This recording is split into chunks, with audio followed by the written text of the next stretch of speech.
दर्शक बंधु नमस्कार। आजिर प्रातज्योति कार्यक्रम को मो पालक आचार्य सतीश पाणी आपण मानकु स्वागत जनाऊँगी एवं आजिर एक विशेष आलोचना निमंते आपण मानकु निमंत्रण करुछि। आमे गत अध्याय मानकरे एक विशेष विषय आलोचना करुछु एवं सेही आलोचनार विषय आमानकर प्रत्येकंकर व्यक्तिगत जीवन सहित जड़ित अटे एवं सेही विषयटी हला परिवार एवं सेही परिवार रो आलोचना मध्यरे आमे एक सुस्थ एवं सुदृढ़ परिवार की प्रकार गढ़ा जाई परिबो ए विषय रे एक आलोचना माने रखिबा। कारण वर्तमान रो समय रे विभिन्न परिवार गुडी करे जेउ सबु व्यावहारिक समस्या मान सब देखा जाउची सेही समस्त समस्या रु ओहरिबा पाई सेही समस्त समस्या आमानको परिवार रु दूर करिबा पाई आमाने एई प्रयास आपण माननको सम्मुख रे रखिबा पाई चाहू। तेणु एक सुदृढ़ परिवार गढ़िबा पाई एई आलोचना को आमाने देखिबा एवं मनोयोगी हेबा। गोटे परिवार रे अनेक व्यक्ति रुहंती एवं विशेष करी गोटे परिवार रे मुख्य भूमिका रे स्वामी एवं स्त्री एई दुई जनकर भूमिका विशेष करी आम मानकर गोटे परिवार रे निभा जाए। तेणु जदि स्वामी एवं स्त्री से माने परस्पर कर्तव्य विषय रे से माने जदि मनोयोगी हेबे से माने जदि सतर्कता अवलंबन करिवे ताहले गोटे परिवार सुदृढ़ संगठित परिवार हेई पारिबो। वर्तमान समाज रे आपण माने अनुभव करुथिबे अनेक परिवार रे विशृंखला, अनेक परिवार रे अशांति, अनेक परिवार रे दूरीकरण एई प्रकार समस्या मान उपजी उठे। कारण कौन? कारण आम मानक मध्यरे अनेक गुडे विषय रो अभाव रहिछि।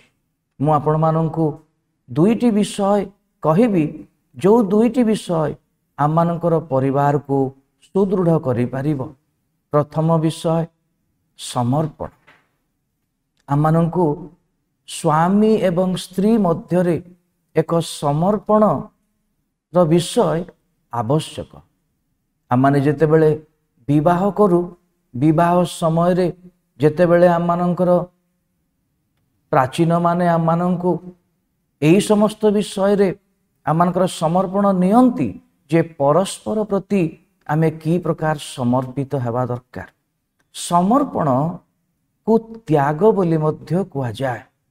जे प्रकारे जे पुरुष से समस्त विषय त्याग करी निजर स्त्री को ग्रहण करे एवं स्त्री मध्य तार समस्त विषय को त्याग करी से पुरुष को ग्रहण करी पुरुषर परिवार रे वास करे एवं से माने उभय से माने से परिवार को गढ़िबा पाई चेष्टा करंती।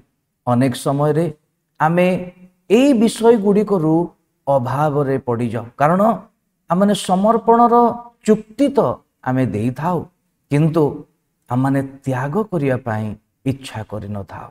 तेणु प्रथम आवश्यकता गोटे परिवार को सुदृढ़ करिबा पाई समर्पण रो एकांत आवश्यक।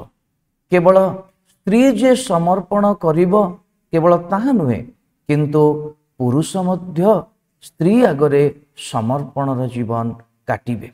यह होची एक सुदृढ़ परिवार गठन करिबा पाई एक प्रथम चुक्ति, प्रथम आवश्यकता। मो द्वितीय विषय आपण माननकु कहिबी गोटे सुदृढ़ परिवार गठन करिबा पाई परस्पर मध्यरे प्रेमर बड़ आवश्यक एवं प्रेम यह परस्पर को ग्रहण करिबा विषय को बुझाए। अनेक समय रे आमने प्रेम अछि बोली कहिले भी आमानक परिवार रे आमे परस्पर को ग्रहण करि पारि न थाउ। परस्पर मनोभाव को आमे ग्रहण करि पारि न थाओ परस्पर प्रस्ताव को आमे ग्रहण करि पारि न थाओ जद्वारा प्रेम अछि बोली कहिले भी प्रेम प्रमाणित हेई पारे नाही। प्रेमर अर्थ होची अन्य जन को ग्रहण करिबा अन्य जनर मतामत को ग्रहण करिबा।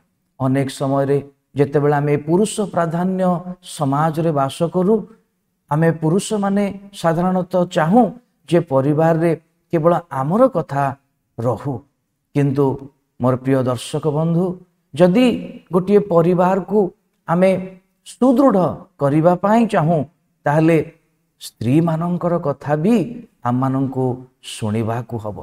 तार अर्थ जेतेबेले मोर स्त्रींकर कथा मु शुणुची तेबे मु जानिबी जे मोर परिवार रे मु मोर स्त्री को मध्य प्रेम करुची। ठीक सेही प्रकार स्त्री माने मध्य समर्पणर जीवन काटिबा दरकार पुरुष माननको शुणिबा दरकार।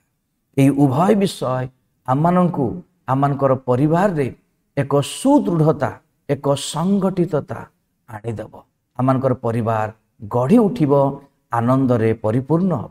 मु पुनर्बार आपण मानकु कहिबी समर्पणर जीवन एवं प्रेमर जीवन आमानक परिवार रे एकांत आवश्यक। समर्पण होउची त्याग करिबा एवं प्रेम करिबा होउची अन्य जनकु अन्य जनर मतामत को ग्रहण करिबा। आज निमंते मु आपण मानक ठारू एई आलोचना रे मु विदाय नेबा पाई चाहूची। परवर्ती एक अध्याय रे पुनर्बार आपण मानक सहित साक्षात हबो एवं आहुरी पारिवारिक विषय आम माने आलोचना करिबा। दया करी एई एपिसोड को आपण माने देखंतु लाइक करंतु एवं सब्सक्राइब करंतु एवं अन्य मानक निकटरे आपण माने शेयर करंतु। धन्यवाद।